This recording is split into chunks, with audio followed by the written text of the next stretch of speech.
ke atas Nabi SAW. Mudah-mudahan Allah Subhanahu wa taala menambahkan keimanan kita, mudah-mudahan Allah Subhanahu wa taala menambahkan ketakwaan kita, mudah-mudahan Allah Subhanahu wa taala menambahkan kita taqarrub kepada Allah Subhanahu wa taala, mudah-mudahan Allah Subhanahu wa taala menambahkan keyakinan kita kepada Allah Subhanahu wa taala, mudah-mudahan Allah Subhanahu wa taala menambahkan makrifat kita kepada Allah Subhanahu wa taala, yang mana Allah Subhanahu wa taala menjadikan kita di dunia ini adalah untuk meraih kebaikan sebanyak mungkin. Allah Subhanahu wa taala jadikan kita di dunia ini untuk meraih kebaikan yang ada di dunia ini.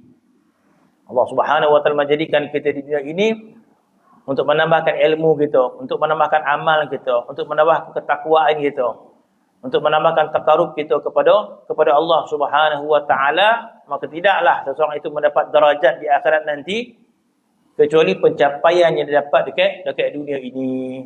Tidaklah seorang itu mendapat kedudukan yang tinggi di akhirat nanti kecuali mereka mencapai kedudukan yang baik di dunia. Maka adil Allah Subhanahu wa taala.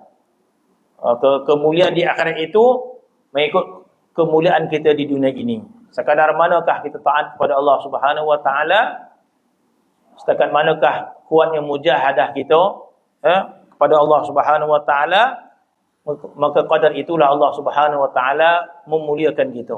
Maka Allah Subhanahu wa taala amat adil dalam pengadilannya di akhirat nanti. Kerana itu kita berharap pada Allah Subhanahu wa taala sentiasa kita dalam solat kita membaca ihdinas siratal mustaqim, ihdinas siratal mustaqim. Bermaksud jalan yang lurus itu tidak ada penghujung dia.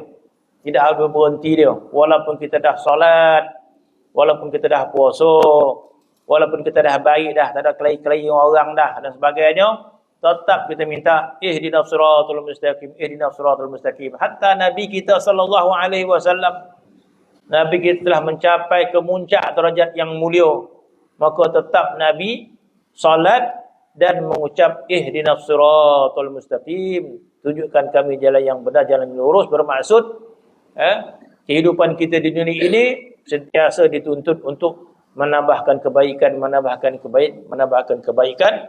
Firman Allah Subhanahu wa taala Al-Quran, wa'bud rabbaka hatta ya'tiyakal yaqin. Sembahlah Tuhanmu, bermaksud taatlah kepada Tuhanmu hatta ya'tiyakal yaqin, sampai datang yakin. Yakin di sini maksudnya kematian. Bermaksud taatlah kepada Tuhanmu sehingga mati, kita kata. Selepas kematian kita itu, maka ketika itulah dikatakan manusia itu menyesal. Bahkan ada dalam Quran ada ayat tentang sedekah, iaitu manusia itu bila nak sampai ajal dia, maka di antara minta, ya Allah tunggu sekejap, nak pergi sedekah sekejap. Itu ayat yang menyatakan betapa besarnya pahala sedekah, sehingga disebut ketika kematian seseorang, maka ketika itu nak sedekah tak sampai dah. Bermaksud kebaikan yang kita nak lakukan adalah di dunia ini. Setiap kebaikan yang kita lakukan di dunia ini menambahkan derajat kita di sisi Allah Subhanahu wa taala. Menambah derajat kita, menambah derajat kita, itu dituntut oleh Allah Subhanahu wa taala. Jadi mudah-mudahan Allah Subhanahu wa taala memberikan kita taufik, memberikan kita hidayat untuk menambahkan kita taat pada Allah Subhanahu wa taala, untuk menambahkan taqarrub kita kepada Allah Subhanahu wa taala. Apatah lagi dalam ilmu tasawuf, penambahan itu adalah penambahan makrifat kepada Allah Subhanahu wa taala. Kalau penambahan amal ibadat mungkin ada had dia. Dah banyak dah kita solat, dah banyak dah kita baca Quran, dah banyak dah kita puasa, ada had dia. Adapun makrifat kepada Allah Subhanahu wa taala itu tak ada had dia. Sebagaimana rasa cinta kepada Allah taala itu tak ada had dia. Maka sentiasalah kita dituntut supaya memahami makna cinta kepada Allah Subhanahu wa taala. Jadi mudah-mudahan Allah Subhanahu wa taala memberikan kita taufik dan hidayat, mempermudahkan kita untuk mencapai derajat cinta kepada Allah Subhanahu wa taala. Kerana itu merupakan satu tuntutan daripada Allah Subhanahu wa taala, dan malanglah sia-sialah kehidupan kita. 60 tahun, 70 tahun, 80 tahun, sia-sia kehidupan kita, sekiranya kita tidak mencapai derajat mencintai Allah Subhanahu wa taala. Rugi kita. Kita mempersia-siakan peluang yang cukup banyak untuk meraih rasa cinta kepada Allah Subhanahu wa taala. Walladzina amanu ashaddu hubban lillah.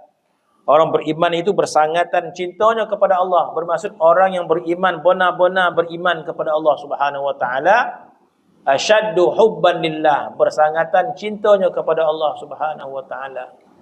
Allah Subhanahu wa taala memerintahkan kita sentiasa mengingati dia. Bahkan menambahkan mengingati Allah Subhanahu wa taala. Bagaimana kita ingin menambah ingat kepada Allah Subhanahu wa taala kalau tidak bertambah cinta kita? Kita memerlukan pertambahan cinta untuk kita menambah rasa ingat. Kalau tidak kuat rasa cinta kita kepada Allah, maka tak mampu kita untuk mengingati Allah banyak-banyak. Jamu kita, apalah lama banyak bona pula ingat, sebab tidak kuat rasa cinta kita kepada Allah Subhanahu wa taala. Sebab untuk memperbanyakkan ingat kepada Allah Subhanahu wa taala, maka memerlukan peningkatan rasa cintanya kepada Allah Subhanahu wa taala. Allah Subhanahu wa taala menegur para sahabat selepas melakukan ibadat haji. Maka zaman Nabi dahulu, apabila sebagian sahabat melakukan ibadat haji, dah selesai dah tahlul awal, dah selesai tahlul tsani, maka mereka melepak. Dan ketika berlepak tersebut, mereka menceritakan keturunan masing-masing. Ayah dia makin andal, aku nak tahu atuk dia makin lagi andal. Anyang dia makin lagi andal. Panglima dia makin tu. Kata dia. Jadi ketika itu orang Arab bercerita tentang keturunan mereka. Maka turun ayat daripada Allah Subhanahu wa taala, wa idza qadaytum manasikakum, kata Allah taala. Wa idza qadaytum manasikakum, apabila kamu dah selesai melakukan manasik, yakni haji. Jadi para sahabat tu bila dah selesai dengan haji, nak bersantai-santai lah. Cerita hal lain. Mereka bercerita tentang keturunan masing-masing. Atuk mereka, ayah mereka, anyang mereka, masing-masing menceritakan kehebatan masing-masing. Maka turun ayat, wa iza qadaitum manasikakum, bila kamu dah selesai melakukan haji, fadhkurullah, ingatlah Allah Subhanahu wa taala, kata Allah Subhanahu wa taala. Ketika dalam solat kita ingat Allah.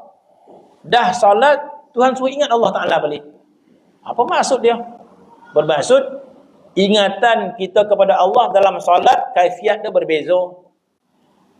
Mengingati Allah dalam solat, ada kaifiat dia, ada takbir dia, ada fatihah dia, ada baca surah dia, ada rukuk dia. Ingat Allah Ta'ala juga. Dan bila lepas solat, ingat Allah tu lebih kita kata lebih terbuka syaratnya, tidak ada syarat tertentu. Sama ada berwudu, tidak berwudu, sama ada berhadas, hadas kecil, hadas besar. Orang perempuan berhadas besar pun masih lagi boleh berzikir pada Allah Subhanahu wa taala. Walaupun nama dia sama, salat pun zikir juga. Aqimis salata li zikri. Dirikan salat untuk ingat kepada aku. Selepas salat, wa iza qudiyatis salah, ayat salah ayat tu. Apa ayat dia? Fa iza qadait, ya. Maksud Allah Subhanahu, apabila kamu telah selesai sembahyang, fazkurullah. Bila kamu dah selesai, fazkurullah qiyaman wa qu'udan wa ala junubikum. Bila kamu dah selesai sembahyang, maka berzikirlah kepada Allah ketika berdiri, duduk dan berbaring. Ketika buat haji, bukankah haji itu berzikir? Masya Allah, haji itu zikrullah. Kita buat tawaf, nilai tawaf itu zikrullah. Kita sa'i pun baca wirid. Ketika di padang Arafah pun mengingati Allah Subhanahu wa taala. Tiba-tiba bila dah selesai haji, wa iza qadaitum manasikakum fadhkurullah. Bila kamu dah selesai berhaji, maka berzikirlah kepada Allah. Bermaksud dalam haji tadi ada zikir yang tertentu syarat dia. Tawaf ada kaifiat dia. Sa'i ada kaifiat dia. ketika di padang Arafah, talbiyah dan sebagainya. Ya, terikat dengan satu-satu ibadat. Dah selesai haji, berzikir Allah secara mutlak. Ingat Allah SWT. Wa iza qadaitum manasikakum fadhkurullah kadzikrikum aba'akum. Ayat itu turun untuk menegur para sahabat. Bila selesai haji, dia berburak menceritakan keturunan masing-masing. Ayah dan marid, atuk dan marid, onyang dan marid. Maka Allah Ta'ala menegur. Wa iza qadaitum manasikakum. Bila kamu dah selesai berhaji, fadhkurullah. Ingatlah Allah. Kadzikrikum aba'akum. Sebagaimana kamu mengingati ayah-ayah kamu. Oh, kan bila seorang menyebut ayah atuk oh ya, banggur deh. Tak berhenti di situ. Orang pelak-pelak dengar. Ayah dia yang dah. Dia semangat situ. Sebab apa? Dia mencintai. Bila mencintai ayah dia, mencintai atuk dia, semangat dia bercerita. Dia tak tahu orang muak dengar. Dia semangat seorang. Begitulah apabila kita menyebut nama Allah Subhanahu Wa Taala dengan keadaan cinta, semangat kita menyebut dia. Maka Allah Ta'ala tegur. Fazkurullaha kadzikrikum aba'akum. Kamu ingatlah Allah Subhanahu Wa Ta'ala sebagaimana kamu ingat mak ayah kamu. Ayah kamu aba'akum. Au ashadda zikra. Ataupun engkau menyebut Allah lebih banyak lagi. Lebih kuat lagi. Daripada kamu menyebut mak ayah kamu. Bermaksud boleh kita menyebut mak ayah kita. Oh ayah kita bahasa aja soe. Atuk kita bagi orang dah jompun dia yang buka main. Boleh cerita. Tetapi Allah Ta'ala au asyadda zikra. Lebih lagi kamu menyebut tentang Allah Subhanahu Wa Ta'ala, menyebut nikmat dan sebagainya kepada Allah Subhanahu Wa Ta'ala. Di antara orang yang paling banyak menyebut Allah Subhanahu Wa Ta'ala adalah Nabi kita sallallahu alaihi wasallam. Maka ingatan Nabi kita kepada Allah menyelesaikan semua perkara. Masya-Allah. Sampai peringkat mengingati Allah itu menyelesaikan segala perkara. Bagaimanakah kemuncak orang ingat Allah Subhanahu Wa Ta'ala? Ataupun apa makna ingat Allah Subhanahu Wa Ta'ala? Makna ingat Allah Subhanahu Wa Ta'ala adalah kita menuju ke hadrat Allah Subhanahu Wa Ta'ala. Diumpamakan mengingati Allah Subhanahu Wa Ta'ala dengan sempurna itu, hati kita menuju ke hadrat dia, menuju ke hadrat dia. Sehingga orang yang paling sempurna ingat dia kepada Allah Subhanahu Wa Ta'ala, ketika mana dia menyebut nama Allah, maka dia masuk ke hadrat Allah Subhanahu Wa Ta'ala. Sebagaimana kita ada masalah, kemudian yang menyelesaikan dia raja. Raja yang paling berkuasa dekat negara tu. Raja yang paling banyak harta dia. Dia boleh buat apa saja. Dia nak pocat orang boleh. Dia nak hantar orang pergi Kelantan boleh. Dia nak halau orang boleh. Semua kuasa kat dia. Jadi beruntung orang bila ada masalah, dia sampai ke hadrat raja tu. Masya Allah. Raja pula bukan main baik hati dah. Oh, dia sudi datang, raja lagi sudi nak datang. Hebatnya raja macam tu. Raja kita kalau nak jumpa, ada appointment dulu. Tak boleh ada 5 buah masjid. Tunggu 5 bulan depan. Tak. Ini ada raja yang mulia. Bagaimana kemuliaan raja itu? Raja itu boleh terima bila-bila masa saja. Masya Allah, hebat raja tu. Tengah malam boleh tak? Boleh, itu lagi baik, kata dia. Wah, kita pula. Habis kalau saya datang macam mana? Disambut, dialu-alukan raja tu dengan penuh penghormatan, dengan penuh rahmat. Hebat raja tu. Mana dia Allah Subhanahu Wa Ta'ala.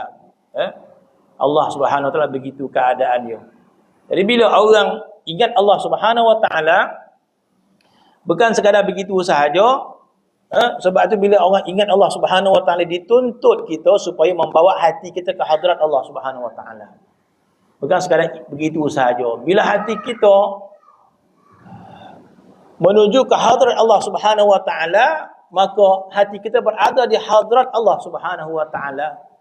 Maka begitulah keadaan Nabi kita sallallahu alaihi wasallam. Nabi kita hati dia sentiasa berada di hadrat Allah Subhanahu Wa Ta'ala. Jadi apa yang berlaku? Maka Allah Subhanahu wa taala mengatakan kepada Nabi kita sallallahu alaihi wasallam, keadaan Nabi yang mengingati Allah Subhanahu wa taala, maka selesai masalah dunia akhirat. Dah selesai. Maka firman Allah Subhanahu wa taala, qul Allah. Ya Muhammad, sebut Allah. Ini dalil kata boleh menyebut Allah, Allah, Allah, Allah. Dalil yang jelas dalam Al-Quran. Bagi orang yang kata, mana boleh sebut Allah, Allah, Allah, Allah. Ini ayat Quran yang jelas. Kalau orang tak reti bahasa Arab, tak tahulah. Qul Allah. Sebut Allah. Tak ada pula, jangan sebut Allah.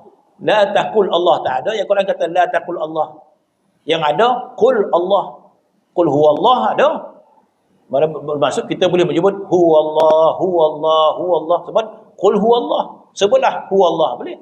Ada ayat mengatakan qul Allah. Sebutlah Allah. Kan jelas ayat tu boleh sebut Allah, Allah, Allah. Maka Nabi SAW disebut oleh Allah, ya Muhammad qul Allah. Ya Muhammad sebut Allah. Jadi bagaimana keadaan Nabi kita boleh menyebut nama Allah Subhanahu wa taala?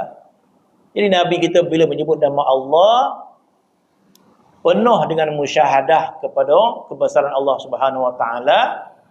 Bermaksud Nabi kita bila menyebut Allah, hatinya berada di hadrat Allah Subhanahu wa taala. Nabi kita bila menyebut Allah, maka melihat kebesaran Allah Subhanahu wa taala. Sebab itu Nabi kita hatinya dipenuhi dengan kebesaran Allah Subhanahu wa taala. Dipenuhi dengan keagungan Allah Subhanahu sepanjang masa. Nabi kita melihat kepada kebesaran Allah, Nabi melihat kepada keagungan Allah Subhanahu wa taala. Selain daripada Allah, semua lemah. Itu pandangan Nabi terhadap Allah Subhanahu wa taala, dan Nabi tak takut sedikit pun selain daripada Allah Subhanahu wa taala. Hatta ketika perang, Nabi tak gontar pun musuh. Maka ketika perang, Nabi kata apa? Bila Nabi melihat musuh, Nabi berkata, ya nasiyatuhum biyadik. Nabi kata, ya Allah, umbun-umbun mereka itu dalam genggamanmu, ya Allah. Jadi keyakinan Rasulullah, Nabi tidak takut selain daripada Allah Subhanahu wa taala. Keyakinan Nabi tidak akan ada manfaat dan mudarat kecuali Allah Subhanahu wa taala.